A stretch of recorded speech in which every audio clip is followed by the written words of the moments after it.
Assalamualaikum warahmatullahi wabarakatuh. Baik teman-teman sekalian, semoga sehat selalu. Baik, kita akan lanjutkan tutorial kita di JavaScript Asynchronous. Baik, setelah kita mengenal yang namanya XML HTTP request, kita akan mengenal yang namanya fetch ya. Fetch ini adalah cara yang lebih modern dibanding XML HTTP request untuk merequest sebuah endpoint di dalam API.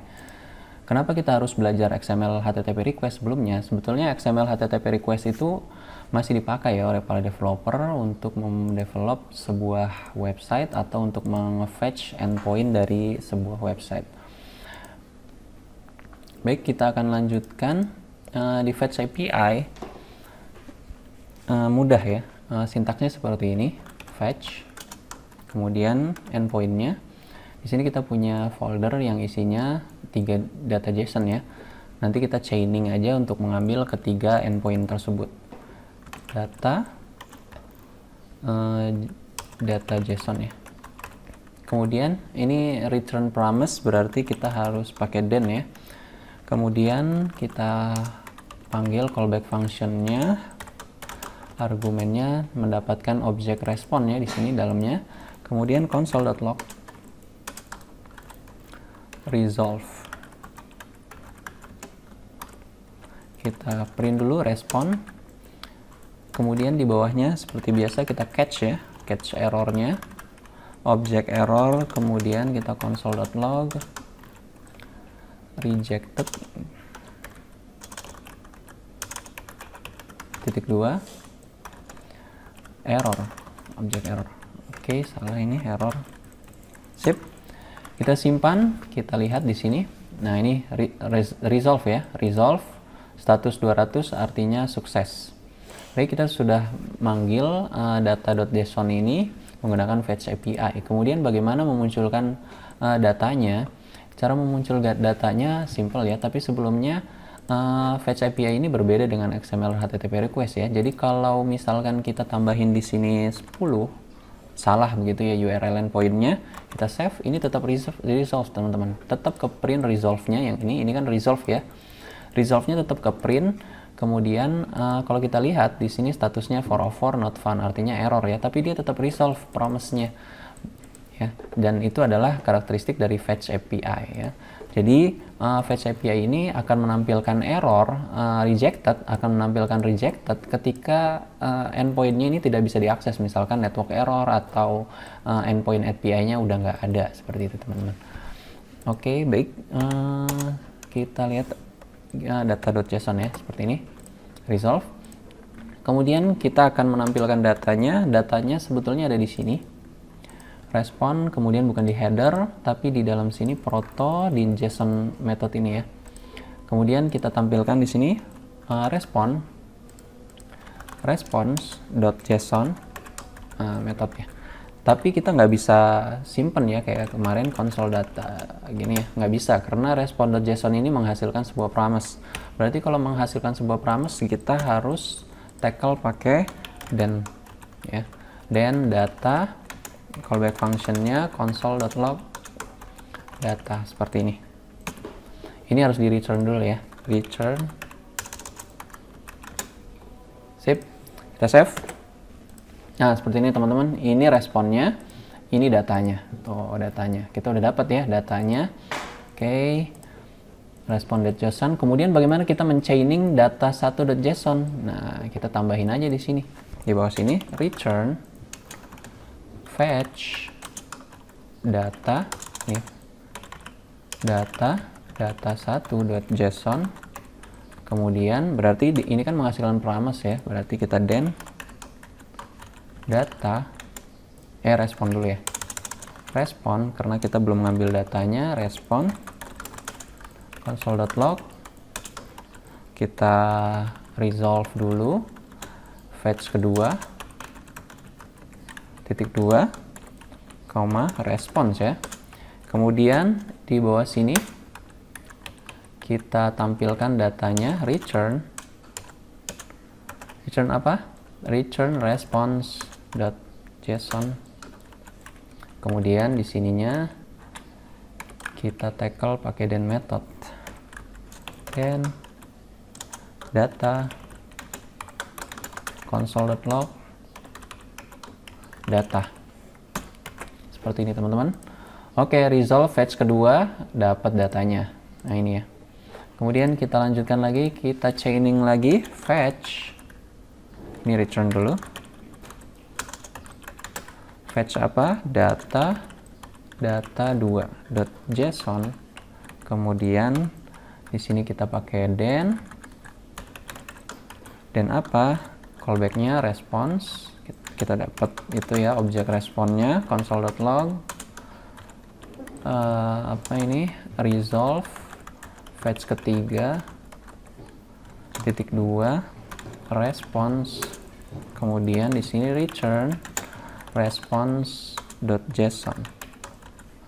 Kemudian ini menghasilkan promise, kita tackle pakai then method data console.log data. Sip. Oke, resolve fetch ketiga seperti ini ya. Tuh, seperti ini.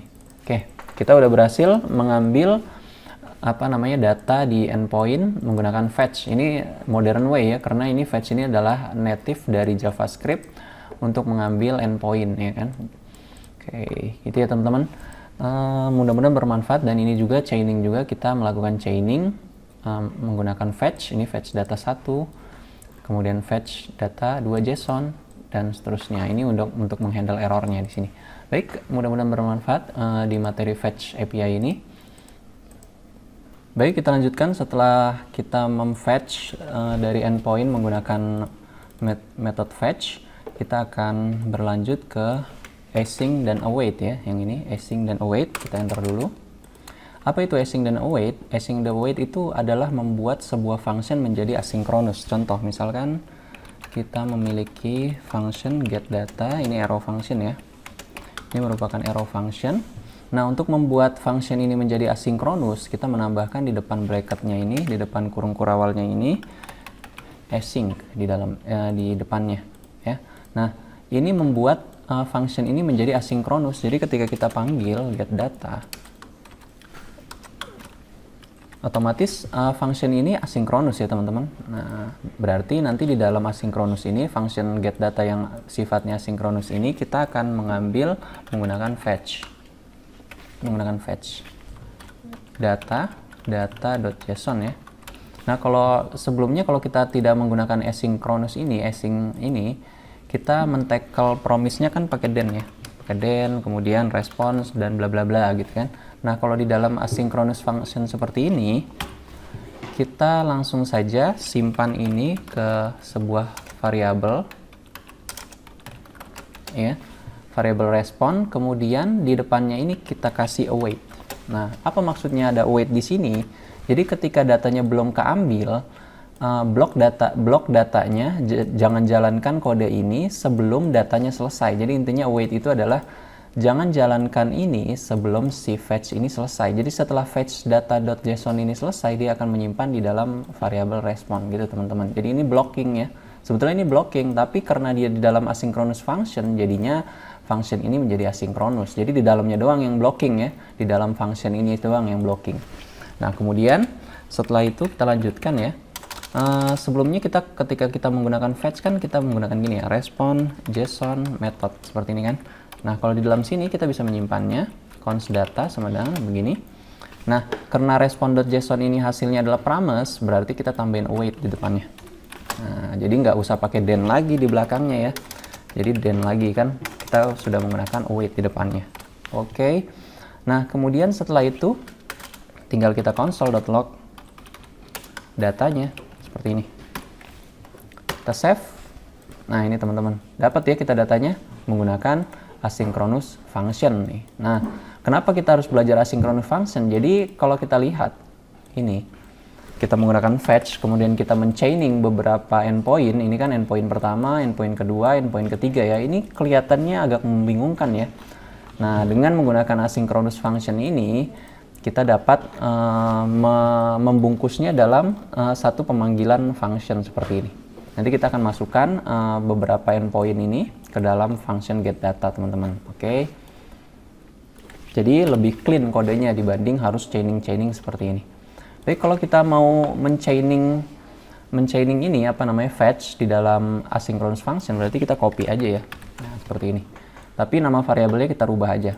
Data 1, ini data 2. Berarti ini respon 1, data 1, respon 2. Ini data oke, ini respon 2. Ini data 2. Berarti di sini ya. Oke, console log data. Seperti ini ya, teman-teman. Oke, jadi kita copy aja di sini. Data 3 lagi. Data 1, data 2. Save. Nah, ini teman-teman. Kita dapat memanggil ketiganya ini dengan menggunakan tadi ini, asynchronous function ini. Jadi kita mengumpulkan semua endpoint-nya, kemudian kita console.log. Baik. Kemudian kita akan memanggil ini functionnya, kemudian kita menyimpannya di dalam sebuah variabel misalkan. Jadi kita hapus dulu. Nah, kemudian kita return aja. Kita nggak langsung mengoutput di console.log, return data.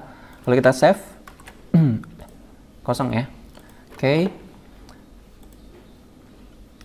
Return data, kemudian await response data.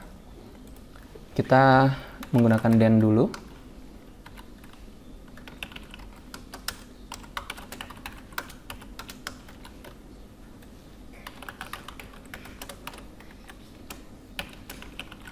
Save. Nah, dapat ya teman-teman. Resolve. Nah, seperti itu. Jadi kalau kita menjalankan function ini, otomatis kita dapetin data ya. Kita dapetin data tapi nggak dapat hasilnya.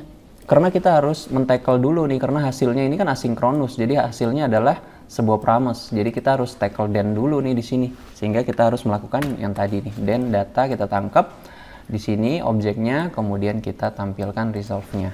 Kemudian save. Seperti ini ya. Oke, sip ya.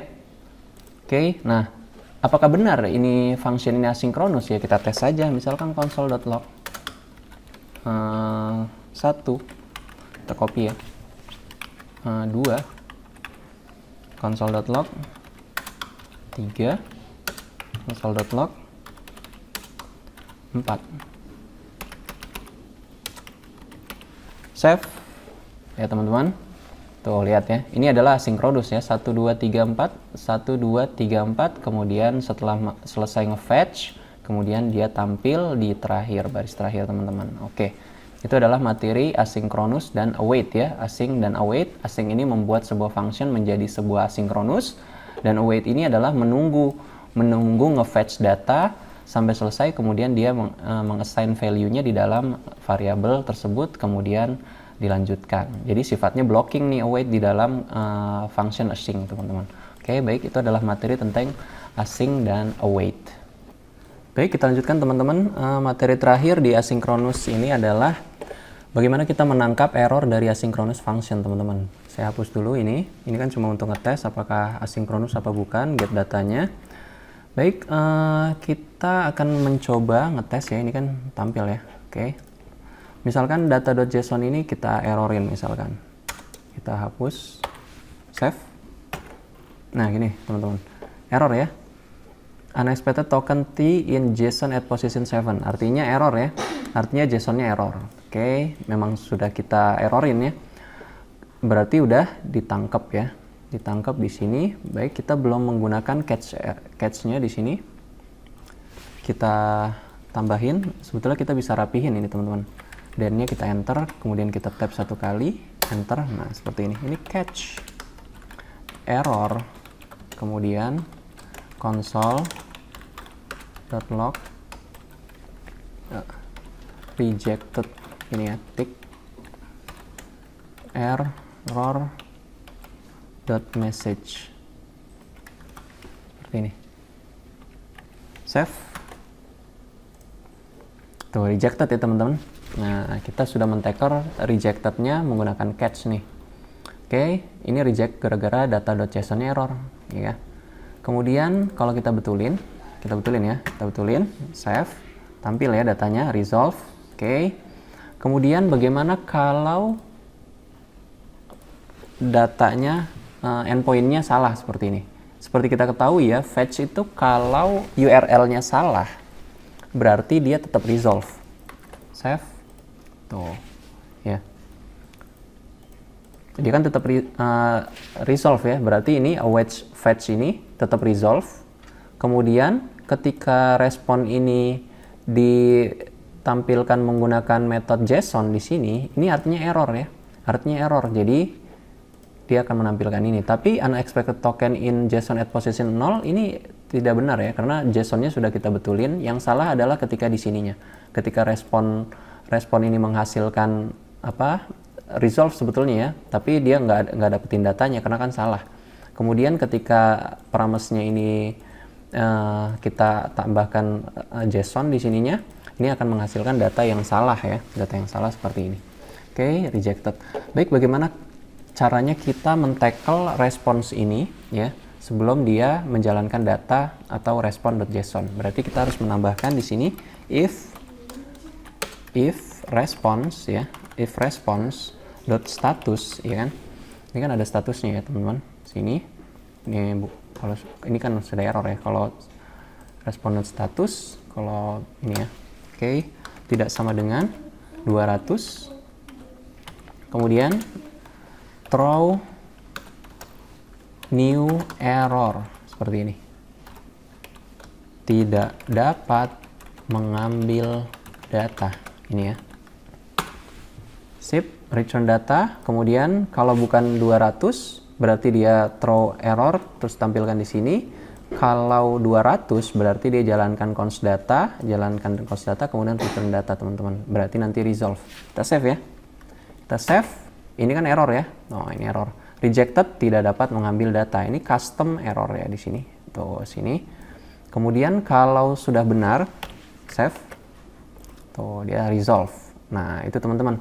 Itu adalah cara untuk kita menampilkan pesan error, menangkapnya dari asynchronous function menggunakan catch. Kemudian kita melakukan pengecekan kondisi di sini, respon statusnya tidak sama dengan 200, kemudian dia throw new error, kemudian ditangkap di sini.